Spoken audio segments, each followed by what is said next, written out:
Thank you for watching Murder, Monsters, and Mysteries. Today we take a look at a very interesting case. David Anderson, the Time Traveler. David Lewis Anderson, born 1961, is an American researcher on hypothetical time travel. He served 5 years at Edwards Air Force Test Center in the early 1980s. Since 1986, Anderson began private research in time travel applications. He founded his business in Rochester, New York as the World Genesis Foundation at the turn of the 21st century. In 2000, Anderson produced the documentary Time Travel: Journeys into Time to propose his ideas about time travel. Anderson promotes time travel technology that he described as self-contained spherical time warp field, about 30 to 40 centimeters in diameter, using a TriStar electronic system. TriStar Electronics International joined the Carlisle IT in December 2011 to provide original electronic components for military applications in aerospace and avionics. He is a brilliant man and physicist who's interested in space-time physics and special relativity. He later founded the Anderson Institute, and he has revealed some of the experiments he's carried out involving time travel. He has published more than 30 articles about time travel, as well as the documentary. TheAndersonInstitute.com is still up online, where you can research for yourself his theories and accomplishments. On his website he writes, "Imagine traveling in time, some process that would let you go backward in time to witness the events that changed history, or into the future to see if mankind survives, and then to return to the present with the knowledge of what will happen tomorrow. The process is intriguing, even mind-boggling, but the science is more real than imagined. Explore the possibilities on the exciting new frontier of time travel and time travel with the Anderson Institute, dedicated exclusively to advancing the study of development of time control capabilities. The Anderson Institute is a private research and development laboratory whose resources are targeted specifically at the time control applications using time-warped field technology in its proprietary time reactor systems. This website, www.andersoninstitute.com, is dedicated to the free and open study of the nature of time from a multidisciplinary perspective to assist each of us better to understand the true nature of time and our place in the universe. The greatest scientific development in the history of mankind is now underway and leading to discoveries that will change our world and reality in ways difficult to comprehend. We invite you to join us in the largest effort to network time control information and interests from around the world. After nearly 50 years of research, one of the most fascinating scientific breakthroughs in the history of human society is now being realized in government.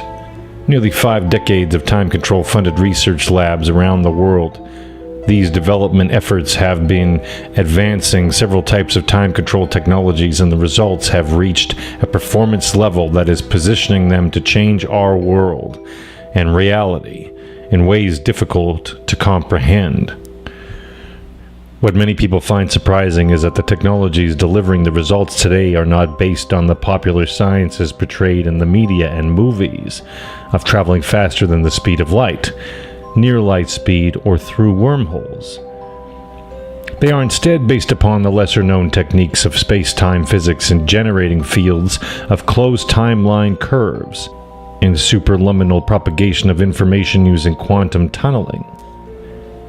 In different ways, these techniques allow the transmission of matter, information, or living organisms backwards and forwards in time without the need to make matter move faster than the speed of light. These developments offer the potential for tremendous benefit to human society on this planet, and also risk. To help manage these developments and opportunities wisely, we all should understand some basics of time control technologies and methods. The basis of the most effective technologies, the potential benefits and risks of their use, and also the steps necessary to ensure protection and benefit of human society on this planet. David Anderson made a list of the countries with the most active time control research programs as of 2010. India was number 1, United States number 2, Japan number 3, Russia 4, South Korea 5, and China number 6. Moral and ethical considerations. The range of possibilities with time control technology is so enormous that its impact is only limited by the imagination of those controlling the technology. The level of opportunities and risks that comes with the use of the technology are unprecedented in the history of this planet. This puts human society in a very critical position at this point. Ethics demands that the greater our knowledge and power as a society, the greater our need for moral responsibility in the application of that power. We must ensure that our capacity for moral reasoning keeps pace with the developments of our knowledge and capacities. However, with time-controlled technology, the gap between moral reasoning and our technological capacity has reached a critical point. The complex web of interdependencies and potential impact to society from using this technology now exceed our present capacity for human reasoning. So, why don't all the research labs just stop the operations and bury the technology? It's too late. The technology is now active in too many locations.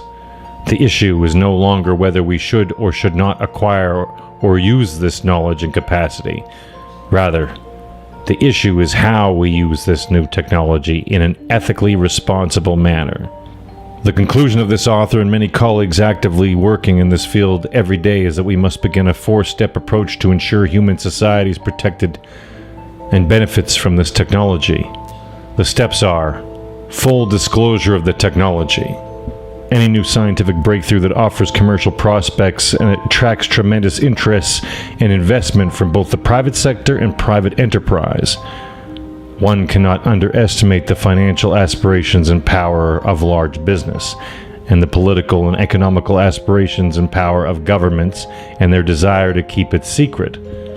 However, this barrier must be overcome, and full disclosure of all technology, its use, and further development must be achieved. Global Education Initiative. A global education initiative must be implemented to ensure that every person has the opportunity to learn, understand, and explore the technological developments and knowledge gained from all the work in the field. Establishment of a World Time Council. Perhaps the most critical step. We as a human society must establish a leadership group to act as a moral compass. This group must come together to operate across all geographic, political, corporate, and spiritual lines, and work together with a single goal to ensure the protection of human society, and that our planet benefits from the technological use. Monitoring. A global network for monitoring.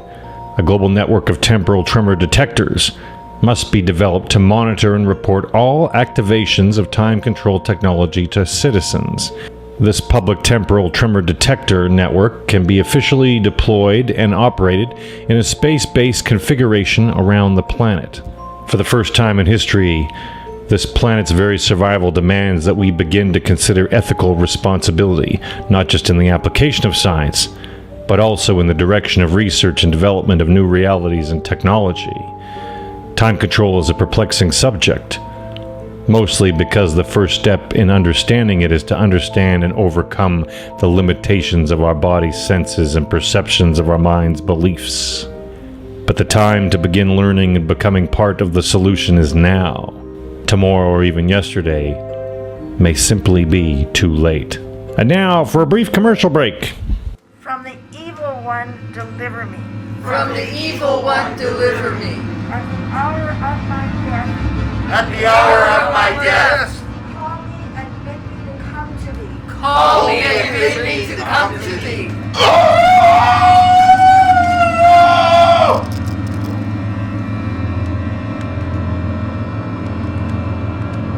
Give me the compass. If you don't, we'll take her eyes. We'll take your family's eyes. We'll make this whole town blind.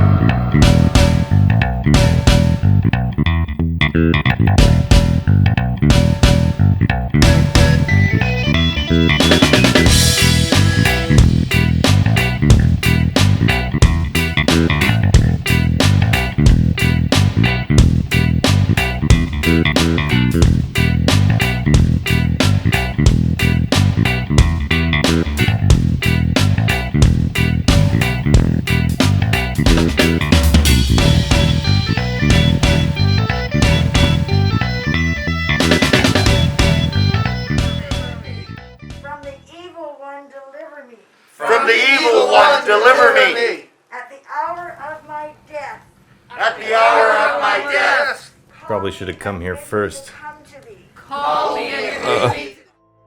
Probably his best interview was Sunday, January 31st, 2010, when he joined Art Bell for the entire 4-hour program of Coast to Coast Radio. On that episode, he described how his team had created small time warp fields that he said could accelerate time by 300% within the field, as well as reversing time. He described the initiation of a time warp field as quite spectacular to witness. Between the combinations of different chemical reagents and high-energy lasers we would use to excite or initiate a time warp field, a lot of light, a lot of energy, he said. He claimed that since his initial experiments in 2002, the effects have increased by 2 orders of magnitude, both in time acceleration and retardation rates. He also claimed that living organisms had been successfully tested in the warp fields by regenerating closed time-like curves, bending space-time so time loops back on itself. We're finding it just as easy to move backwards in time as well as forwards, Anderson explained. In the interview with Art Bell, he went into further detail about his experiments, his accomplishments, and his claims that he had already been successful at conducting multiple time experiments. Since his initial appearance on the Art Bell Show, David Anderson has done very few other interviews, just appearing on a couple other programs. He went from being very busy and very willing to speak out to silent. Where is David Anderson now? What is happening at the David Lewis Anderson Time Institute? These experiments that he was successful at were many years ago. What could they possibly be doing now? Thank you for watching Murder, Monsters, and Mysteries. If you enjoyed today's video, please like and subscribe, as we'll be uploading more regularly.